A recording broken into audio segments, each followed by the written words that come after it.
Pues lo primero que te quería preguntar es tu trayectoria profesional, desde que estudiaste hasta tu último puesto de trabajo, por dónde pasaste, un poco Vale, está largo, ya son muchos años.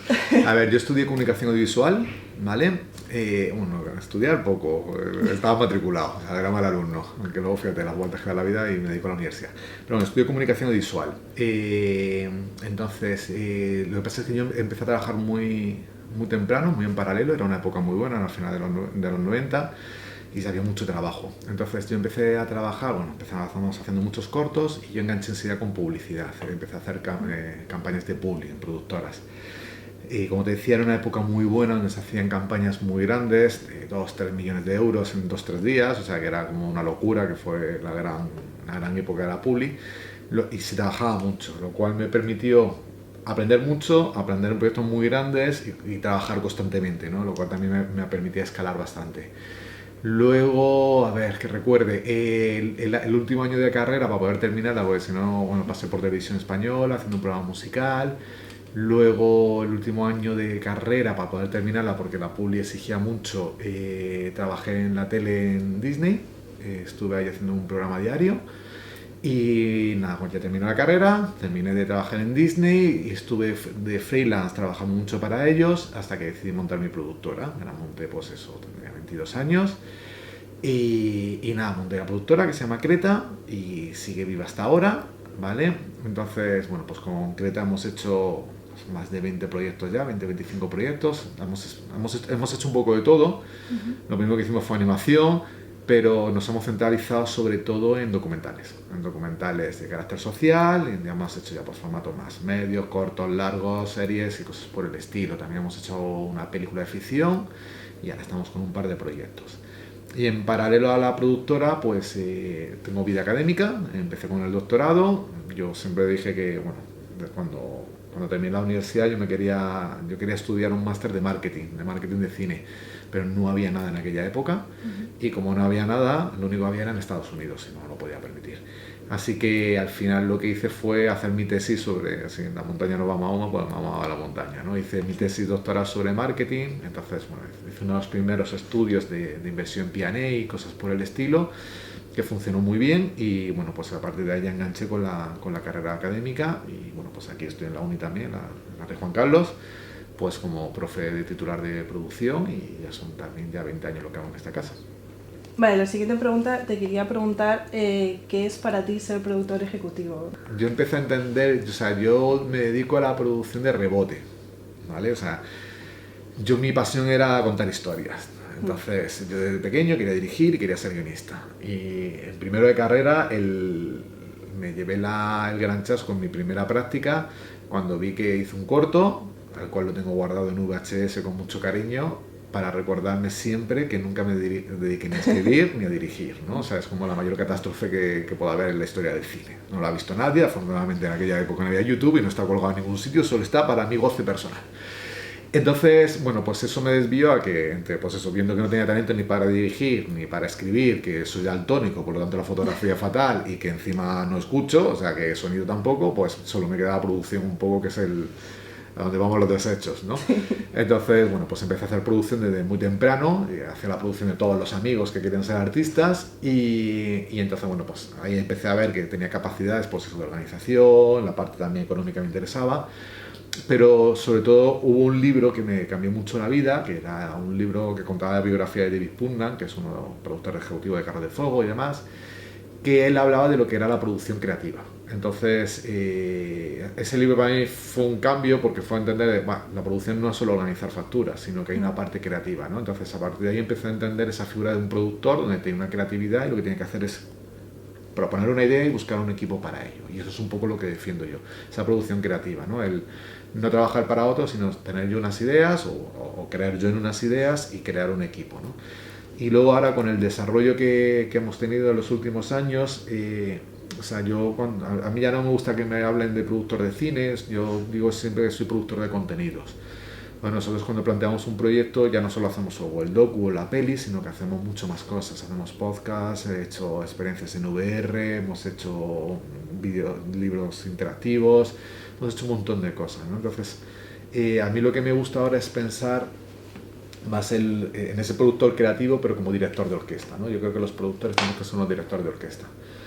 Un director de orquesta es una persona que no tiene por qué tocar todos los instrumentos, pero su misión y su capacidad es hacer que toda la banda suene bien, ¿no? Y eso es un poco como yo lo veo a un productor. Almodóvar decía en una entrevista que él era un guionista frustrado, o sea, él era un director, él era director porque él era un guionista frustrado, un actor frustrado y un artista frustrado, ¿no? Y entonces me hizo mucha gracia porque decía, bueno, es verdad que al final los productores yo creo que somos una mezcla de frustraciones de muchas cosas, que somos capaces de los límites que tenemos, pero que sí es verdad que tenemos la capacidad de, pues un poco de escuchar esos instrumentos, ¿no? E intentar afinarlos. Esa es un poco la idea. Y también en base a esto, este mismo profesor nos contó una teoría que es que en producción hay como dos tipos de productores, el que llama el hippie y el que llama el gángster. ¿No es esto? Eso no lo había oído nunca. Y dice que el gángster es pues el que lleva toda la parte de finanzas, el que va a las reuniones, cierra los contratos, y el hippie es como la parte creativa, el que da la cara. Y para que pues una producción salga bien tienes que tener como uno de cada. Entonces pues nos preguntó cuál creíamos que éramos nosotros, porque uno de los dos tienes que ser sí o sí. Y yo la verdad que todavía no sé cuál de los dos sois, y te quería preguntar si crees que esta teoría es verdad y tú cuál crees que eres. A ver, es verdad, la verdad es que sí, o sea, pero es esa parte que te decía antes, esa parte de productor creativo. O sea, yo creo que, a ver, ha habido una evolución, ¿vale? En la figura del productor. Productor de puro y coñac que tenemos de los estudios de los años 50, que sí ya no existe, ¿no? Con la época, pues eso, cuando empieza Coppola y lo que era el Club de las Barbas, Spielberg y toda esta gente, que es gente que eran directores que empiezan a producir, cuando se empieza a introducir esa producción creativa, ¿no? Entonces es gente que tiene no solo esa capacidad económica de tener del puro y la copa, por decirlo de alguna manera, sino que también tiene ese discurso artístico y tiene esa capacidad artística, ¿no?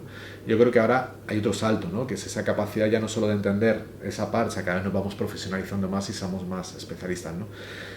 Ahora ya es también entender no solo lo que es la producción, sino también cómo funciona todo el entorno, ¿no? Por lo que te decía antes, ese director de orquesta y también todos los procesos de marketing y distribución, ¿no? A ver, yo personalmente me gusta lo del gángster, me gusta lo del gángster o del hippie. Yo creo que si me dices que soy, joder, yo te diría 50-50, ¿eh? O sea, porque yo creo que tienes que tener momentos en los que tienes que saber ponerte hippie y tener la parte creativa y saber enfocarlo, y tienes que tener esos momentos de más de gángster, más de aterrizar, porque si eres todo hippie no aterrizan las cosas, ¿no? También dijo que puede ser que durante una etapa de tu vida haya sido una cosa y luego te hayas convertido en la otra, o...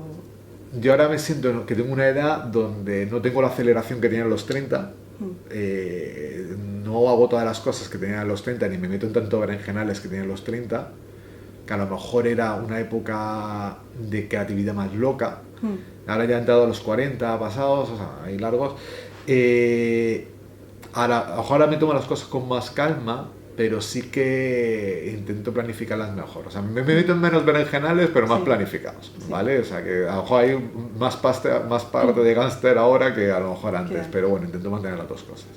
Tú en parte eres también emprendedor porque pues fundaste Creta Producciones, y quería preguntarte pues cómo fue sobre todo el proceso al inicio de cómo surgió la idea, cómo lo fundaste, si te costó mucho.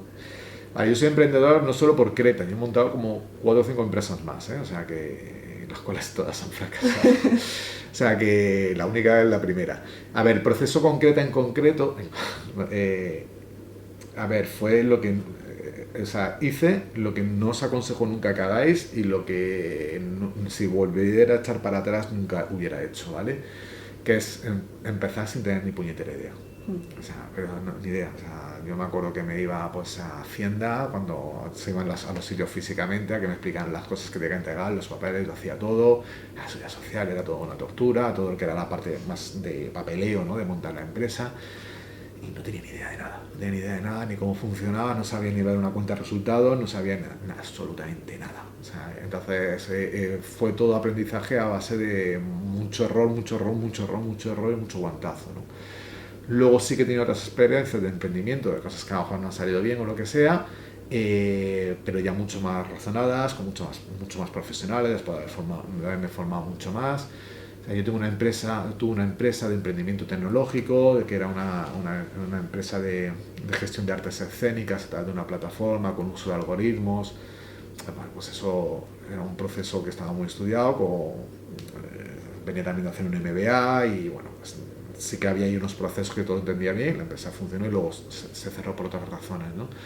Entonces, bueno, yo mi consejo y por los pasos es, primero, antes de meteros, formaros mucho. Yo sí también aconsejo, eso sí lo tenía yo, era haber trabajado en el mundo, entonces tenía contactos. Claro. Así que eso sí que era importante. Yo llevaba desde los 19 años trabajando, entonces sí que, a ver, no sabía de empresa, pero sabía mucho de rodaje, porque había hecho mucho rodaje. Entonces, más o menos eso, y tenía contactos ya para los clientes. Para que, bueno, ahí también, yo cuando monté la productora, mi idea era para contar mis historias, ¿no? Cuando yo monté la productora. Eso es muy bonito, pero es muy difícil económicamente, ¿vale? Entonces, al final, si quieres vivir de la productora, terminas muchas veces cayendo en publicidad, ¿vale? Que era donde yo venía también. También era lo más fácil, lo que me controlaba más. Entonces, al final te encuentras en una rueda de trabajando para un cliente, haciendo lo que hacía antes, que era lo que no me gustaba, pero estabas con mi empresa, que encima era con todos los riesgos. O sea, era como, bueno, entonces parar eso es un poco complicado. Entonces yo encontré la fórmula y pues la parte académica, compensarla con esa parte creativa, y afortunadamente pues me he podido dedicar ahora a hacer realmente, dejar todo la publi, yo no trabajo con clientes, y hacer los proyectos que me apetece realmente. Es que me ha sorprendido que has dicho que empezaste con 22 años la productora, que es pues la edad que tengo yo ahora, y pues también tengo un poco el proyecto ese de una productora, porque pues tenemos un poco como la marca y hacemos proyectos bajo ese nombre, pero no está dada de alta ni nada, entonces pues me ha sorprendido. Sí, yo empecé pues, a ver, lo primero que hice fue terminar la carrera. Yo ya venía de trabajar, como te digo, dejé Disney, tenía un dinero ahorrado. Entonces yo era freelance ya, o sea, ya era autónomo, entonces ya sí que tenía pues, igual una marca, la de Creta, pero bueno, estaba dando como autónomo. Lo que pasa es que pedimos una ayuda europea para un proyecto, nos lo dieron, y entonces ahí vi la oportunidad de dar el salto. Ya te digo, a día de hoy me hubiera formado mucho más, o sea, hubiera esperado mucho, lo hubiese hecho de tal manera, ¿vale? Pero bueno, las cosas son como te vienen, ¿no? O sea que... Bueno, como al final de los errores se aprende, ya has contado alguno, pero quería preguntarte pues cosas, errores que hayas tenido en alguna producción que hayas dicho, esto me ha marcado porque a partir de ahí ya pues no se ha vuelto a repetir, o lo he tenido súper en cuenta o algo así. No hay producción que no tenga error. O sea, pues es que errores, a ver, que pues he aprendido. Mira, cosas que he aprendido. Lo primero es que esto es siempre lo explico, o sea, en la vida profesional haces cosas bien y haces cosas mal, ¿vale? Entonces hay proyectos que te salen muy mal y hay proyectos que te salen muy bien, ¿vale? Porque haces muchas cosas y hay cosas que salen bien y otras cosas que salen mal. Cuando te salen mal, bueno, es un problema de autoestima, que tienes que gestionarla y vas para arriba. Pero normalmente sales adelante, ¿no? O sea, si eres una persona medianamente con fuerza de voluntad y demás, y tiras, ¿no? El problema es cuando te salen las cosas muy bien, que te calienta la abeja, ¿no? Y te empiezan a decir qué bueno eres y qué guay lo que has hecho, y entonces ahí viene el problema, porque te lo crees, porque somos vanidosos y no sabemos creer las cosas, ¿no? Y a mí la vez que me pasó en concreto, luego vino seguido de una gran hostia, con perdón, ¿vale? Entonces eso me recolocó en mi sitio, ¿no? Eso me ayudó mucho para entender que bueno, pues esto al final, eso, hay veces que haces cosas bien, haces cosas mal, es parte del negocio, es parte del aprendizaje, y ni te puedes hundir cuando algo te sale mal, ni te puedes venir arriba cuando te sale bien. Es nuestro trabajo y hay que gestionarlo, ¿no? Entonces, eso es uno de los aprendizajes gordos. Otro aprendizaje gordo, pues trabajando con gente a lo mejor de muy primera categoría o muy tradicionales, o gente a que tenía muy alta estima, y luego dices, ¿por qué estoy haciendo esto que realmente no era lo que yo quería hacer? Me estoy dejando mi estilo por producir a una persona de tradición y demás, y eso hace que deje de ser yo, ¿no? Entonces, eso, por ejemplo, bueno, pues la ilusión de producir a alguien con un nombre, pero que pierdas tu identidad. Entonces, eso, por ejemplo, he aprendido, que no lo volveré a hacer. O sea, que eso yo creo que son los dos grandes aprendizajes que he tenido.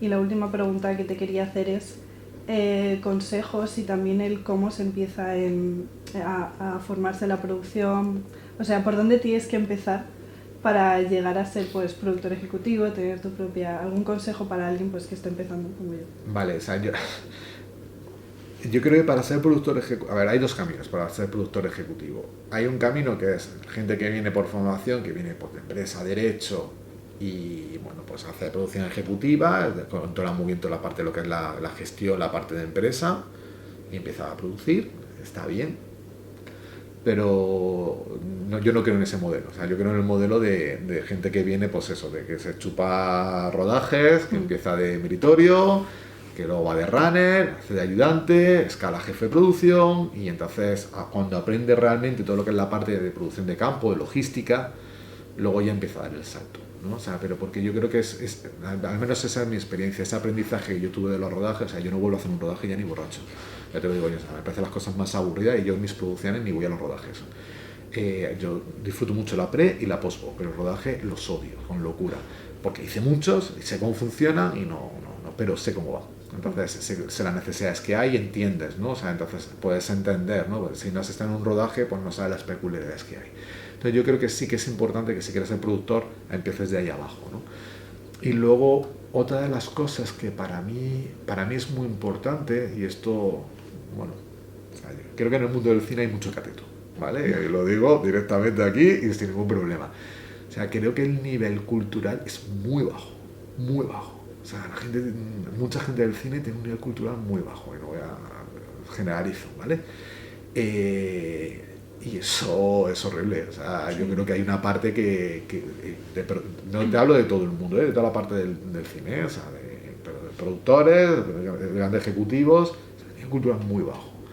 Entonces, yo creo que eso es importante, por eso es importante leer mucho, ver muchas pelis, estar muy informado, tener una cultura muy rica. Entonces eso es parte de la formación de cada uno, ¿no? Esa es la parte vital, ¿no? Que eso es, cuando estáis en la carrera, yo siempre lo digo, es que no sé qué, digo, es que aquí podemos enseñaros 4 cosas, pero esto depende de vosotros. O sea, esto es lo que tú leas, porque al final tú eres lo que comes, eres lo que tú has leído, lo que tú has visto, lo que tú has oído, y eso es importante.